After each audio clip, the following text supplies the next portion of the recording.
கர்த்தருக்கு ஸ்தோத்திரம். இன்றைய தியானத்திற்குரிய வேத வசனம் எரேமியா 33:3. என்னை நோக்கி கூப்பிடு, அப்பொழுது நான் உனக்கு உத்தரவு கொடுத்து நீ அறியாததும் உனக்கு எட்டாததுமான பெரிய காரியங்களை உனக்கு அறிவிப்பேன்.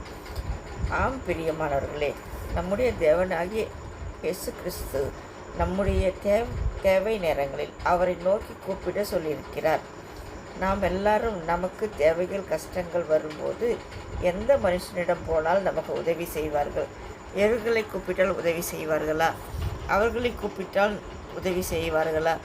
கஷ்டத்தில் நம்மோடு நிற்பார்களா? நம்ம இந்த கஷ்டத்தில் இருந்து யார் விடுதலையாக்குவார்கள்? இந்த இக்கட்டான சூழ்நிலையில் யார் நமக்கு உதவி செய்வார்கள் என்று எதிர்பார்த்து ஓடுகிறோம். மனுஷரை தேடியே ஓடுகிறோம். ஆனால் நம்முடைய தேவன் அவரை நோக்கி கூப்பிட சொல்லியிருக்கிறார். அப்பொழுது அவர் நமக்கு பெரிய அற்புதங்களை செய்வேன் என்றும் சொல்லியிருக்கிறார். அவர் வாக்கு மாறாதவர். அவர் பொய் சொல்லாத ஒரே தேவன்.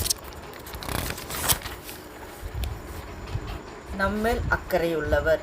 அதனால்தான் அவர் நம்மை பார்த்து, நீ ஏன் அங்கே இங்கே ஓடிக்கொண்டிருக்கிறாய்? என்னை நோக்கி கூப்பிடு, நான் உனக்கு அற்புதம் செய்வேன் என்று கூறுகிறார். நாம் எப்பொழுது அவரை நோக்கி கூப்பிடுவோம் என்று அவர் அவளோடு எதிர்பார்த்து காத்து கொண்டிருக்கிறார். நாமும் நம்முடைய தேவனை மட்டுமே நம்பி அவரையே நோக்கி கூப்பிட்டு அற்புதங்களை அவர் கையிலிருந்து பெற்றுக்கொள்வோமாக. தேவனை துதிப்போம். ஆமேன்.